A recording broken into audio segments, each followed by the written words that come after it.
Avladı terbiye etmeklige, avladı ahlak öğretmeklige. Bizlerin Peygamberimiz Aleyhissalatu vesselam yol görköz koyun. Avladı yaxşı terbiye etmekligin en avvalqı şivesi, avvalqı tarikası näme? Kur'an-ı Kerim'i ta'lim vermeli. Kur'an-ı Kerim'i ki insanın hidayeti için gelen, Kur'an-ı Kerim'i ki Allah Teala beşeriyet için iberen, Kur'an-ı Kerim'e ta'lim vermeklik avlatlarımıza bil zaruri ve avvalin şive terbiye hem şulekene.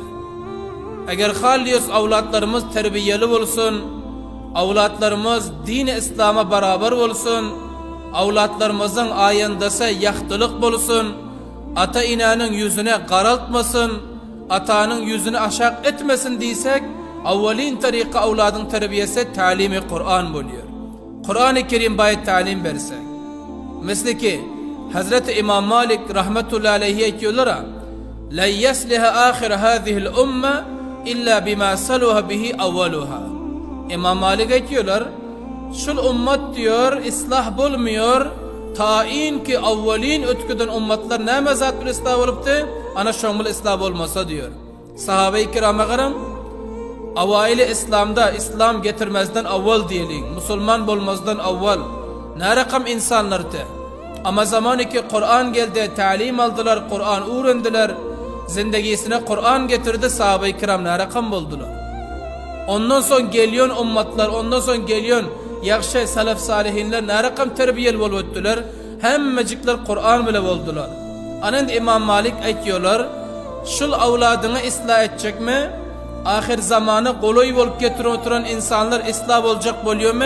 Islah olup bilmez diyor, tayin ki Kur'an'a çeng urmasa, Kur'an'ı zindegisinde getirmese deyip İmam Malik şu diyor. Anında bizler avlatlarımıza yaxşı terbiye verecek olsak avvalin yolu Kur'an ekeni. Avvalin tarikası Kur'an ekeni.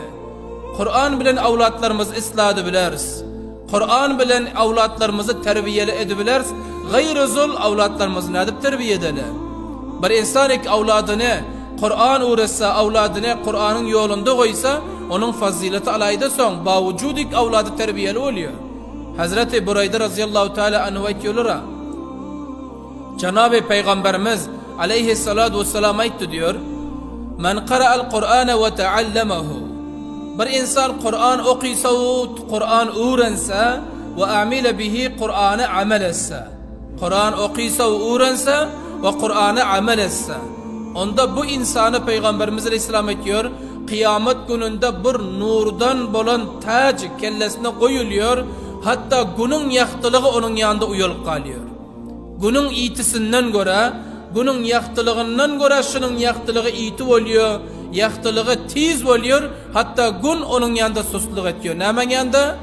Kur'an okuyan insan, Kur'an'ı öğrenen insan, Kur'an'ı amel eden insanın kellesine koyulan tacın yaktılığı şunca oluyor. Son diyor, sırf özüne del, bu avladın, bu insanın ata inesine de cennetten getirilip her kaysına birek libas giydiriliyor. Son diyor, şu libası diyor, dünya bile ağıştıracak mıyım diyen plan, ağıştıracak değil diye bakıyorlar. Dünya bizlere gerekte bir şu libasın arzışı şunca yukarı oluyor da. Son ne diyor? Son diyor ki şu yankı libası bizlere ne için giydirdiniz diye bakıyor. Ata inese, yani Kur'an okuyun avladın ata inesi şöyle diyor. Bu libası bizlere ne için giydirdiniz? Son bunlara aydılıyor ki, bakatirik avladınızı Kur'an bile terbiye ettiniz. Avladınıza Kur'an ta'lim verdiniz. Avladınıza Kur'an khan ettiniz. Avladınıza Kur'an'dan ettiniz. Ana şu lehazdan bu libas iftiharana sizlere verildi deyip ana şöyle cevap veriliyor. Azizlerim, avlatlarımızı terbiye edildiysek avvalin yol şureken ki Kur'an öğredelim. Kur'an ta'lim verdirelim. Elhamdülillah bu zamanda madaris imkan, hem zukura var hem unasa var. Hem erkek oğlanlarımıza medreseler köpel kalan, hem kız farzatlarımıza medrese var. Kur'an'ı ta'lim alır yanak, dini ta'lim alır yanak, merkezler açılan, lihaza buna susluk etmelin, gaflet etmelin, avlatlarımızı yalayı terbiye etmelin. Avlatlarımız eğer ayında siyahtılık bolsun diysek, onda Kur'an öğredelim. Kur'an öğrenen avlat bara, Kur'an'ı amel ediyor avlat bara. Ne tenha öz zindegisini yaxtılık ediyor. belki camianın zindegisini yaktılık ediyor. Belki münglerce insanın zindegisi bunun bile yaktılık bolup gidiyor. Eğer sizlerin her bireklerinizin avladınız hafız-ı Kur'an bolsa, ayanda da zamanı ki hafız-ı Kur'an bolup merdeme ki hizmet etti mi, merdemin münglerce avlatlar onun elinden hafız-ı Kur'an bolup gidiyor. Bu kança iftihar. Eğer avlatlarınız alemi din bolsa, ne tenha öz zindegisini beraberliyor, belki münglerce insanların zindegisini şeriyete beraberliyor, Allah'a beraberliyor, peygambere mutabiyet ettiriyor.